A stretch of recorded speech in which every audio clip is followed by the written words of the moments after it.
There we go. Okay. Alright, so,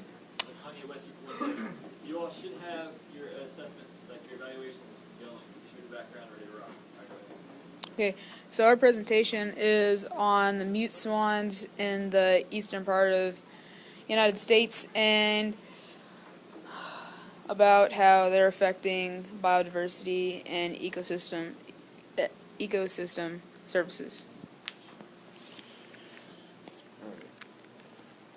So, what are mute swans? They're native to Eurasia, which is like Europe and Asia, and they was brought over here in the late 1800s, and they've since become an invasive species because they've populated so fast. And there's about 50,000 mute swans in North America right now. And they can get up to 5 feet long and have a 7-foot wingspan and 25 pounds.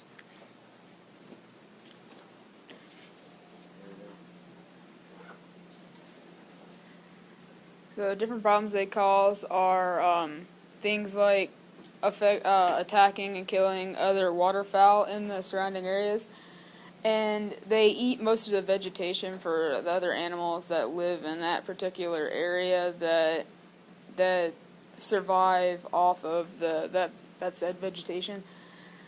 And they are very serious into protecting their nests and young, so if like any different animals or humans go to or around the nesting sites, then they'll get very aggressive and want to attack you. And they show very little fear to humans and attack them on boats and shores.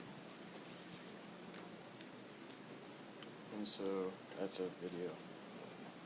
This is just a video. It's just a video about how they got here and the problem. To Europe and parts of Asia, was introduced to the northeastern United States in the late 19th century from Western Europe. During this process, a small number of birds escaped into the wild and established male populations, which quickly expanded in size. Today, the premium population exists in North America, along the Atlantic coast, throughout the Great Lakes, and the Pacific. Since their introduction to North America, mute swans describe a variety of aquatic habitats, including lakes, ponds, and estuaries. Although many people have enjoyed observing these birds for their aesthetic qualities, they pose a serious threat to freshwater ecosystems.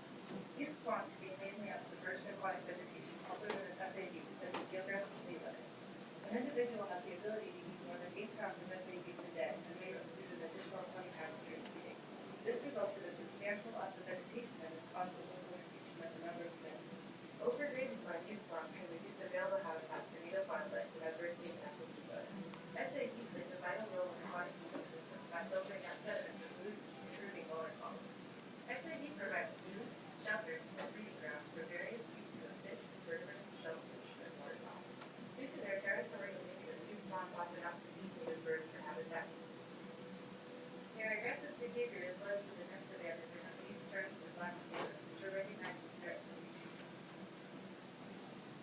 Since this invasive species threatens to reduce biodiversity and harm the function of aquatic ecosystems, proper management of mute swan populations is necessary. Wildlife agencies have implemented both lethal and non-lethal methods of population control. For example, reproductive rates can be reduced through hangout, with pigs are removed from the herd and redeveloped alternatives.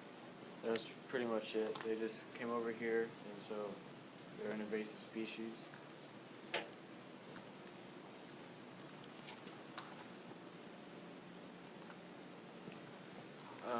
Okay, so our first expert solution is that wildlife control destroy the nests and addle the eggs of the swans. And addling eggs means basically just creating or making the embryo stop growing. So you can do that by covering it with corn oil to prevent the embryo from oxygen, like killing it, and then also just taking apart the nest until there's nothing.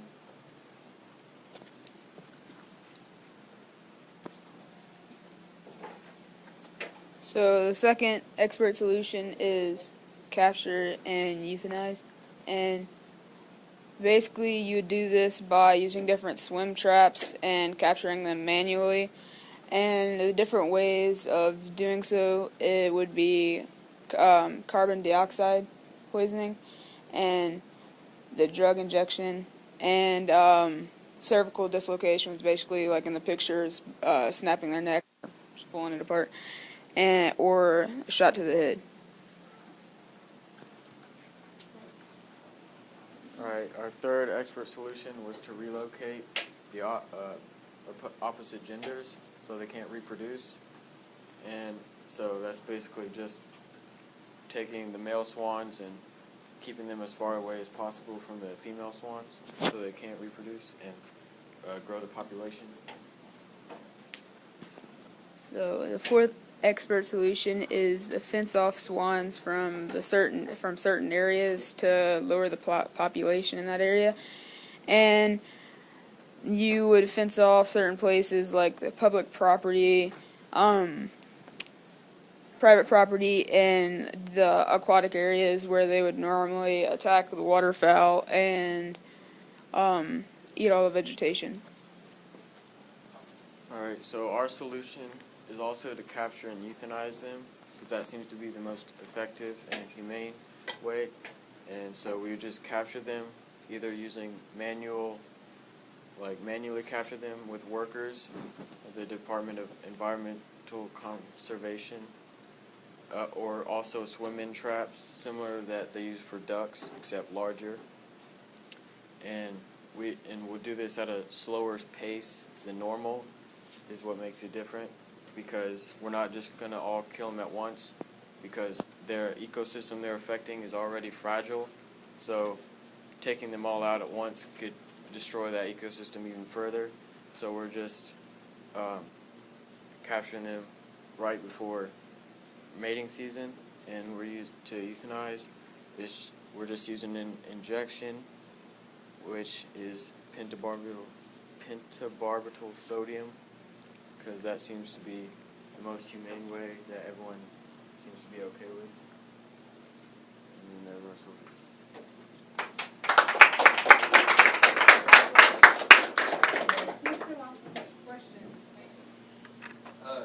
One of your expert solutions was putting a fence up to, can't they fly? They can't really fly that high. They can. It's kind of like a chicken. They can like get off the ground, but they don't really fly high. So with like taking the swan and just like snapping the neck would only like harm it. No, And strolling in a park, just No. snap a neck. no, not anyone can do it. They would be captured by workers of the Department of Environmental Conservation and certified scientists and people. Yeah, like if you kill off too much of the species. Yeah. I didn't know if you thought there would be like a certain season for that, if hunter season. If one of the, with the second expert solution, you're moving them, I think that was the second one. If one of them were to, I guess, do you not notice inset with the females, what would you all do to try and fix that? Would you immediately go back in there and remove it, or would you remove it? Well, yeah, that's one of the expert solutions. It's not perfect. There's flaws like that. They just have to get them as best they could. And that one's not really that commonly used. Really, it's not about I guess lowering the population per se, but it's basically spreading out the population instead of grouping it up in one area. Did you make any modifications to the traps if you could, Which you almost have to, because the swimming traps that we were talking about in the presentation was used for ducks and things like that, and obviously the blue swan is way bigger than a duck. It would obviously have to be bigger and Cool, thank you guys. You only got like 5 minutes. Okay. Save Kramer 2016.